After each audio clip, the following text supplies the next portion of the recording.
Okay. Let's talk in the first about the 50s, about growing up. If you could tell me in your community that you grew up in, whether it was segregated or integrated, and was it a strong community at that time, and what was the value of education? What did people... So the question you want to go back? Yeah. Okay. I can see this figure walking across. And I'll stop. Look. The question I'm asking is, was it segregated or integrated, and was it a strong community back then in the 50s, and did it value education? Because, think about the kid today who never grew up at that time. What was that urban...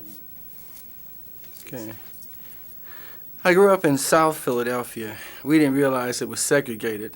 All we knew is that our neighborhood was all black, and we weren't even that conscious of color because the people who owned the store down the street were black, the tailor, the restaurant owners, the undertaker, everybody in the neighborhood, and it was a very small street, everybody worked, blue collar essentially, very close-knit neighborhood. Everyone had over 4 children.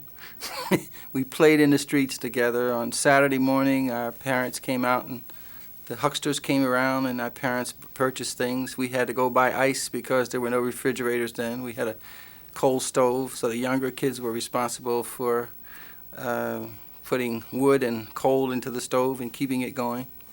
And the level of interest in education was just profound. I mean, even to this day, I don't think I've ever had such a positive educational experience than I did in my first 6 years, because school was an integral part of the community. We had a black superintendent, a black principal, all the teachers were black. Many of them didn't live in the neighborhood either, contrary to popular belief. They were middle-income people who lived elsewhere, but their hearts and their souls were into those kids. I remember that 3rd grade and 4th grade plays were always conducted in the evenings so that parents could attend.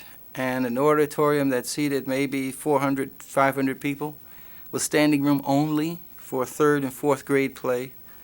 What was it about the environment that was so tight, and what effect did it have? What I'm looking for is what made such strong young kids coming into the 60s to believe that they could change America? Had to come from strong schools and strong communities. Absolutely. They were the children of the 50s, late 40s, 50s, who grew up in the 60s and were active in the movement, came from good, solid families. Up until 1959, 78% of all black families had a man and a woman in them. That's a fact. Teen pregnancy was looked down upon. Sexual activity among kids, everyone bragged about it, no one did it. And but if someone became pregnant, if there was an aunt in the South, they would go there, so that the moral standards and ethical standards for people living in those communities was extremely high. It had little to do with your income. Many of us were poor without realizing that we were poor. During the war years, I thought everyone had one pair of shoes.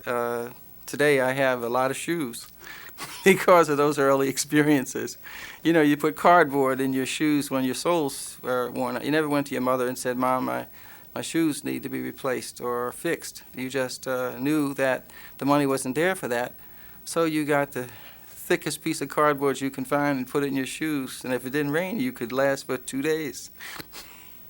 When did you hear about integration, and did it make sense to you as a practical solution to a segregated and unequal society? I mean, well, I'm not asking when the first time you heard it was, but when did you realize... Did it become an issue?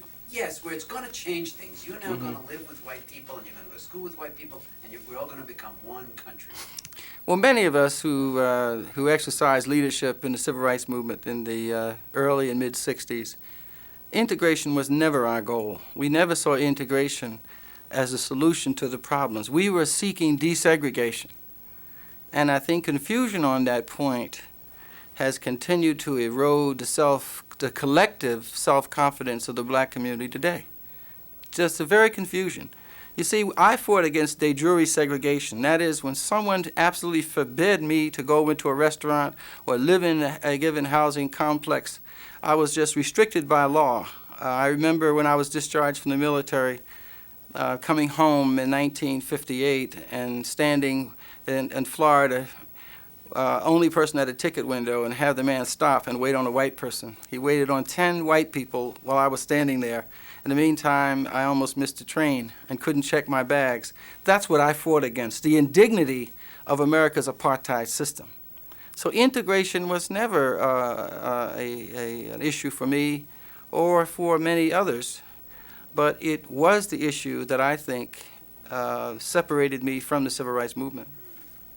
Did the school, you know, the white kids at this time talk about the school that they hated. They hated everything about the school. They hated the teachers. They hated the repression. But I'm wondering, in your community, it sounds like it was almost the opposite, in the sense the school was very rich. If you could contrast what I hear from all the white kids I interview from that time, which is, you know, I hated the teacher, I hated the school, the books were restrictive, the teacher wouldn't let you say anything, and there was discipline. Now, you must have also had that, so... Oh, yeah. I mean, the discipline was in the community. I mean, you didn't speak back to an adult.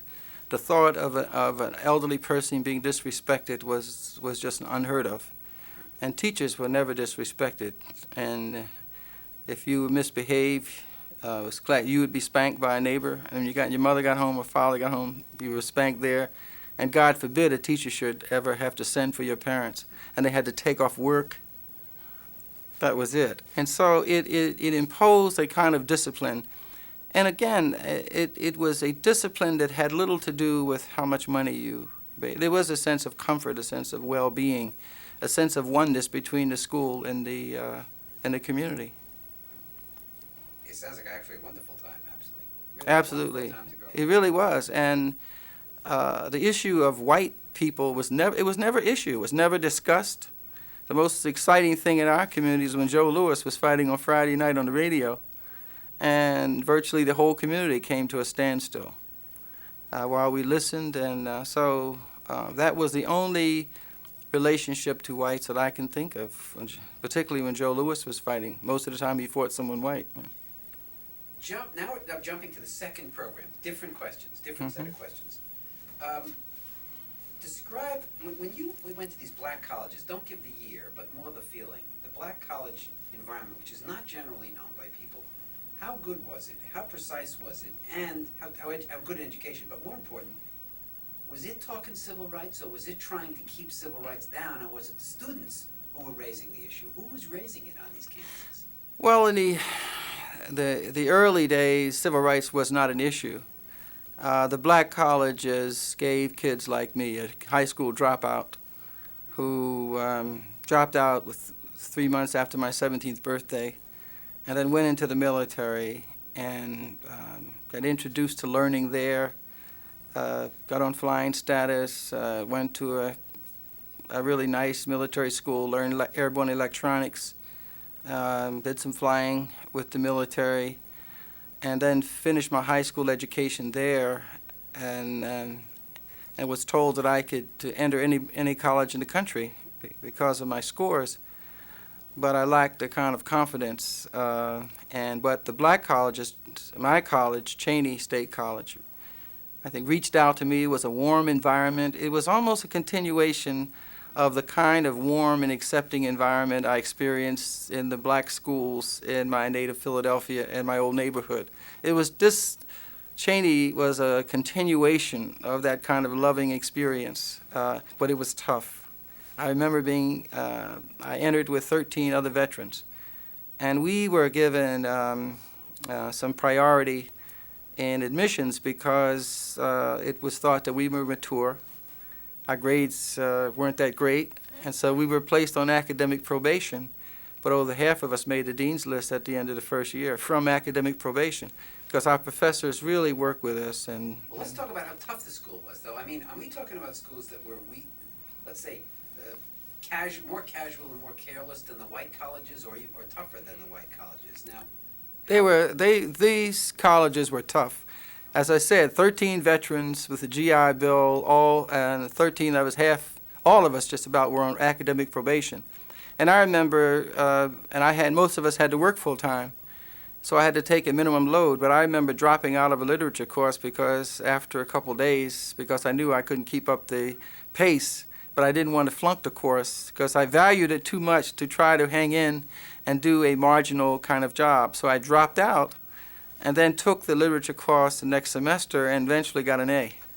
But Dr. James Oliver had a PhD in philology from the University of Montreal. There were only about a handful of philologists. That's a field of anthropology. There were only a handful of philologists in the country. And he could have taught at Harvard, but he chose to teach at Cheney State College. And there were a lot of professors like him. As a young person, when did you get involved in the civil rights movement? I don't mean the first moment, but I mean the feeling. Were you feeling like something big was going to happen? And that I'm asking, and also asking, was anyone in the black community pushing to support you or holding you back, or both? Well, it was sort of something that you were caught up in a storm. You know, you walked out one day and the wind was blowing and the rain was coming down and everybody around you was talking about the movement, and whether you wanted to or not, you had to pay attention to it. And I did, and got involved as a young social worker, at first participating with a local civil rights organization, and then within a few months there was a leadership vacuum, and I just sort of stepped forward and said, well, I'll organize the next demonstration.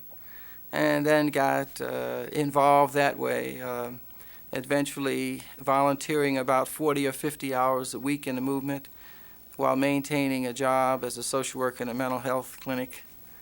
And Were you an idealist? Oh, absolutely. A flaming idealist who had this burning desire to change things, primarily because of my early experience as someone growing up in the South and then being sort of growing up in the North and then dropped in the South in the military, facing raw segregation. I was very bitter from that experience. For 3 years after my discharge in the military, I remember my heart racing every time a red light would flash in my rearview mirror because I was arrested 3 times and imprisoned in local jails 3 times because of my activism in the South. And so those early memories really motivated me to do something about it. In this idealism, describe what your dream world, this is a good question, particularly dream United States, would be like as a young person at that time in the early 60s. What did you think it would be like and should be like, and how you, I mean, you must have, what is that, you were idealistic about what? What were you going to change? What I saw around me was a city council without any blacks. Most of the institutions that had no blacks in any decision making. All of the low-income people in the city lived in the deteriorated black area. I was really moved by that had to change, that something had to be done for poor blacks. I was primarily motivated by the conditions facing poor blacks, and that's what really got me involved in the movement. And what I really wanted to see, housing patterns changed. I wanted to see the schools that where 80% of the kids in special classes were black. Only 12% of the kids in the high school in the academic curriculum were black. And I was more concerned about the underachievement, both socially, economically, and educationally, of the black community. So my concern has always been the deterioration of black communities, some of the crime and the violence that I witnessed. Makes a lot of sense. Did you see kids taking action? I want you to describe that, because the young people today don't realize how this was led to some extent by kids, young people. Yes. I want you to talk about some of these, like yourself and you and younger. Yes. You saw in 62, 63, that era. I mean, there was always tension between, I think, the younger people in the community who wanted more immediate change. But there was also severe class division, too, even among black and white activists in the civil rights movement. The people who were activists in the civil rights movement tended to be professionally trained individuals, black and white. And I was always caught in the middle between the kind of goals that they were pursuing, and I was a leader of such a group, and the needs and desires of low-income people who were the ones really caught up in the riots and who started the riots following the death of Dr. King. And so that there was always this great chasm between the needs of low-income blacks and middle-income leadership. And so I always tried to bridge that gap by welcoming into the leadership and into those organizations the views and opinions of people in the bars, in the churches, and in the trenches. And surprisingly, there was great resistance to that. I never understood it until later in life, but there was great resistance to including in the decision-making process the views and opinions of those who were untutored, unlearned. So it was not only an age gap, but it was also a class gap as well. Was it, that's very interesting, I did not know that. Was it, I have one more question on this tape. I want you to describe these young people, though, because we have these pictures of these young people, and it's something to see today for a young person that so many young people were involved. It's, you see some Roger Wilkins and people like that, but you see a lot of young faces. Yeah, it was the most of your strongest relationships. The civil rights movement defined your social relationships. You only went around with people, young people like yourself, who were active. And you participated, you supported each other's demonstrations, you went to each other's city, you visited their homes. Most of the people you dated were movement people. And it was a real culture of, and those who were not activists at those times and a part of the movement, you tended not to socialize with. And so it really became a very important group. And many of my relationships today have been defined in those early years by the civil rights movement. I think that's true, that if you ask someone in a leadership position what they were doing at that time, and they're doing something today, public television or whatever, the amount of people involved in that movement at that time, between 60 and 65, it's amazing, in every walk of life. Yes.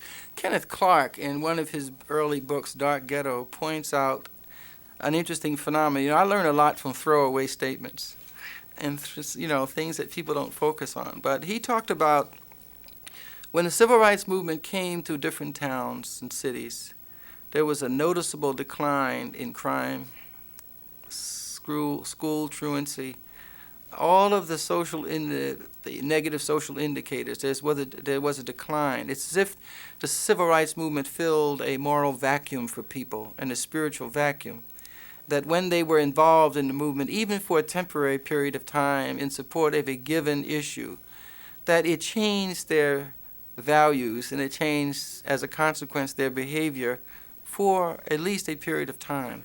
But we never understood how to capture that and how to factor that into what was to follow.